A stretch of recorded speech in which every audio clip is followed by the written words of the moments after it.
CHSL 2023 में पूछे गए क्वेश्चन को देखिए, हमारा फोर्थ शिफ्ट का हमारा क्वेश्चन है। देखिए हमारा क्वेश्चन क्या कह रहा है कि वुडंट हैव, क्या बिल्कुल भी नहीं, एक्सेप्ट, देखिए वुडंट हैव एक्सेप्ट, क्या बिल्कुल भी एक्सेप्ट नहीं किया, एनीथिंग मतलब कुछ भी, एक्सेप्ट कौन है, के सिवाय के सेंस में यूज़ हुआ है। ये सेंटेंस हमारा रॉन्ग है, आपको पहले बता दे रहे हैं। तो यहाँ क्या कह रहा है कि वुडंट हैव एक्सेप्टेड एनीथिंग, क्या कुछ भी एक्सेप्ट नहीं किया, सिवाय अ जॉब, केवल एक जॉब को छोड़कर, इन यूरोप में। तो ये कहना चाह रहा है कि क्या आपने यूरोप में एक जॉब के अलावा और कुछ भी एक्सेप्ट नहीं किया, यहाँ ये मीनिंग देना चाह रहा है। ठीक, अब देखिए यहाँ जो अंडरलाइन है, जो ब्रैकेट में जो हमारा सेंटेंस है, यहाँ पूछ रहा है क्या इसमें कोई एरर है या फिर नहीं है। तो आइए पहले चेक करते हैं। देखिए पहले एक चीज़ याद रखिएगा, वुडन है, वुड नॉट, यहाँ वुडंट का मतलब वुड नॉट है। तो वुड के बाद अगर हैव आता है तो हैव के बाद हमेशा क्या आनी चाहिए, वर्ब की थर्ड फॉर्म आनी चाहिए। तो वर्ब की थर्ड फॉर्म हो गया। अच्छा, ये कौन सी वर्ब है, इस सेंटेंस की मेन वर्ब है। ठीक, इसको अब सेंटेंस में मेन वर्ब आ गया, उसके बाद क्या आ गया यहाँ पे, ये हमारा क्या हो गया, एनीथिंग एज अ ऑब्जेक्ट है। ठीक, इंडेफिनिट प्रोनाउन के रूप में।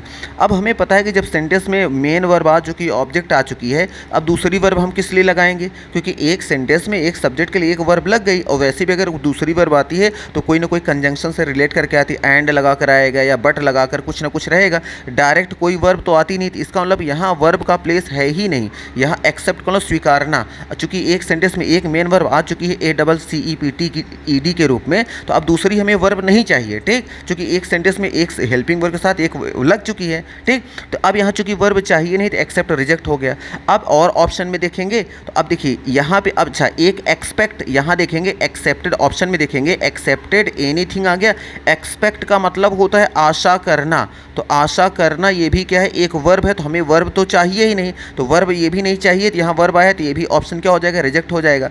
फिर यहाँ देखिए आगे एक्सेप्टेड, तो यहाँ एक्सेप्ट के लिए ACCEPT होगा यहाँ पे, और इसलिए ये ऑप्शन क्या हो जाएगा, रिजेक्ट है। और दूसरी बात फिर से देखिए लास्ट में क्या है, एक्सेप्ट, तो एक्सेप्ट को ही तो वहाँ हमने हटाया था, हमें वर्ब की ज़रूरत है ही नहीं, क्योंकि एक वर्ब ऑलरेडी आ चुकी है सेंटेंस में। और यहाँ देखिए एक्सेप्टेड एनीथिंग एक्सेप्ट, ये एक्सेप्ट एज अ प्रीपोजिशन यहाँ पे यूज़ किया गया है। तो याद रखिएगा आगे जो ज़रूरत था ना, एक्चुअल में हमें वर्ब नहीं चाहिए था, कोई दूसरी पार्ट ऑफ स्पीच चाहिए था। यहाँ एक्सेप्ट का मतलब होता है के सिवाय।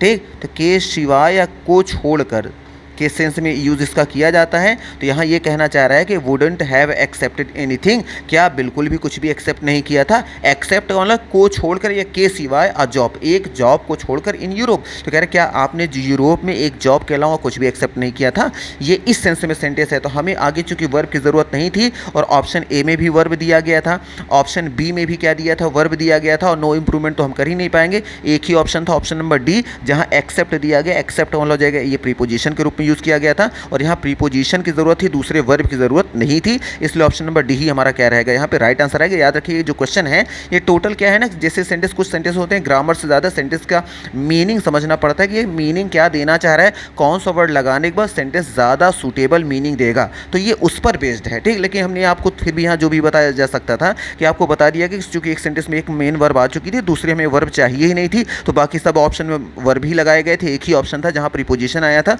इसलिए हमने इसी को चूज़ कर लिया। तो मे भी आपको कुछ ना कुछ आइडिया लग गया होगा।